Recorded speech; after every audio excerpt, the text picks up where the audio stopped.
All Kerala ട്രിപ്പിൻ്റെ 11ാമത്തെ ദിവസം ഞാനിപ്പോൾ നിൽക്കുന്ന കണ്ണൂരാണ്. ഒട്ടും വയ്യ, അതുകൊണ്ട് ഒരിടവും ഇന്ന് കറങ്ങാൻ പോയിട്ടില്ല. അപ്പോൾ ഇന്നലെ കറങ്ങാൻ പോയതിൻ്റെ കുറച്ച് പണികൾ ഇന്ന് തീർക്കാമെന്ന് വിചാരിച്ചു. രാവിലെ തന്നെ വണ്ടി ഒന്ന് സർവീസിന് കയറ്റി.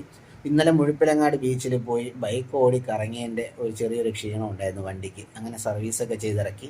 ഇന്ന് 250 രൂപ വണ്ടി സർവീസ് ചെയ്യാനായി. പിന്നെ കണ്ണൂർ വന്നു കഴിഞ്ഞാൽ മസ്റ്റായിട്ട് നമ്മൾ ട്രൈ ചെയ്യേണ്ട ഒരു ഐറ്റമാണ് നമ്മുടെ കണ്ണൂർ കോക്ടെയിൽ. അങ്ങനെ ഒരു കോക്ടെയിൽ കുടിച്ചു, അതിന് 70 രൂപയായി. അത് കഴിഞ്ഞ് ഉച്ചയ്ക്ക് വനിതാ ഹോട്ടലിൽ പോയി ഒരു ബിരിയാണി കഴിച്ചായിരുന്നു. അതിന് ഏകദേശം 130 രൂപയായി. അത്യാവശ്യം നല്ല ബിരിയാണി ആയിരുന്നു. വൈകുന്നേരം ഹോട്ടലിൽ പോയി ഒരു ചായ കുടിച്ചായിരുന്നു, അതിന് 12 രൂപയായി. വൈകുന്നേരം നമ്മൾ പയ്യാമ്പലം ബീച്ചിലൊന്ന് പോയി. അവിടെ പാസും കാര്യങ്ങളില്ലാത്തതുകൊണ്ട് പ്രത്യേകിച്ച് എക്സ്പെൻസ് ഒന്നും ആയിട്ടില്ല. പക്ഷെ ഒരബദ്ധം പറ്റിയത്, വൈകുന്നേരം 2 വെള്ളയപ്പവും ഒരു സിംഗിൾ ഓംലേറ്റും കഴിച്ചായിരുന്നു. അതിന് 44 രൂപയായി. പക്ഷെ അതിൻ്റെ വീഡിയോ എടുക്കാൻ ഞാൻ മറന്നുപോയി. ഇതെല്ലാം പോയിട്ട് നമ്മുടെ റൂമിൻ്റെ എക്സ്പെൻസ് ആയിട്ട് വന്നത് 260 രൂപയാണ്.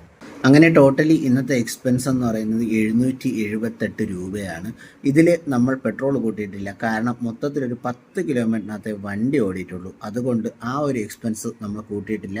അങ്ങനെ നമ്മുടെ ഓൾ കേരള ട്രിപ്പിൻ്റെ 11ാമത്തെ ദിവസം ഇവിടെ അവസാനിച്ചിരിക്കുകയാണ്.